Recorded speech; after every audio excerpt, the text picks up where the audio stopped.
My name is T, and I deliver pizzas in a small rural town in northern Canada. I'm writing this immediately after getting off shift, and am scared shitless just recollecting it, so bear with my garbage writing. The rural town that I deliver consists of about 25,000 people, spread out along the foothills of a large mountain range. Many people that live here are farmers, loggers, and shit like that. We have a small college here too, so there are a few students from out of town living here as well. Unlike most delivery companies, the one I work for allows people outside of the city limits to order pizza, up to about 50 kilometers away from our location. Our company is like this because many of the town's residents actually live outside city limits in the foothills where their farms are.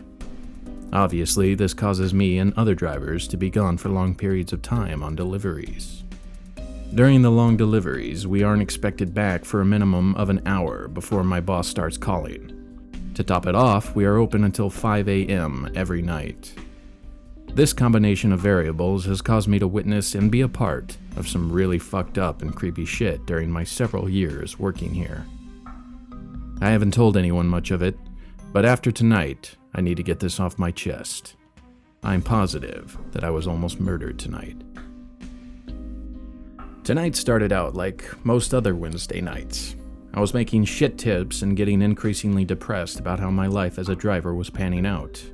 I had already taken several deliveries out to the boonies, and most of those redneck fucks didn't even toss $1 my way. When the in-store delivery computer chimed that I had a delivery, I dreaded that it would be out to the boonies. Lo and behold, this delivery was to a house that hadn't ordered before exactly 50 kilometers from our hub location. Feeling pretty pissed, I looked at the special delivery instructions portion of the delivery slip and felt a little bit better. Big tip as long as instructions are followed. Take the pizza inside the house to the upstairs bedroom. Door will be unlocked. Instructions like these aren't uncommon. Some people can be really fucking lazy. Feeling excited that my tips were about to pick up, I raced out there at record speeds. I didn't even stop to get a coffee like I usually do on those long deliveries. After about 25 minutes of driving down mostly dirt road, I reached what my GPS told me was the correct address. I hadn't seen another house for at least the last 5 kilometers, which again wasn't that uncommon out in the boonies. Pulling up the driveway, I realized that this house was all kinds of fucked up. From the road, it looked okay, but close up, I could tell that no one had lived there in a long-ass time. The house was 2 stories tall, with a roof that was caved in a few spots and broken windows all over. To top it off, there was no door to speak of. "Unlocked my ass," I mumbled as I opened my door and went around to the other side of my car to grab the pizza. As I was doing this, I started to hear a sound that made every hair on my body stand up.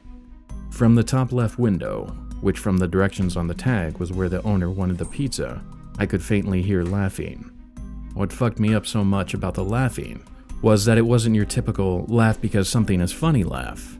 The only way I can describe it is that it sounded like someone was trying to imitate laughing, despite never hearing a laugh in their life.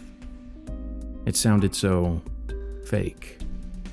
It was one long, low ha, followed by a quick ha. Everything about it was so off. Now, thoroughly freaked out, I squeaked out a weak, "Hello?" in front of the door. No matter how hard I try, I cannot get the sound of whatever that was up there out of my head. After about 30 seconds of waiting, I heard a response. "I'm very hungry, please hurry."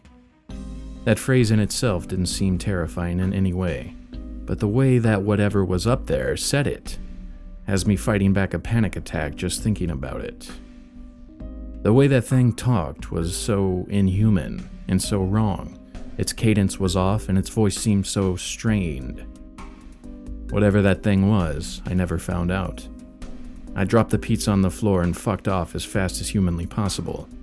Despite writing this in the safety of my own home, I still feel so fucked up thinking about it.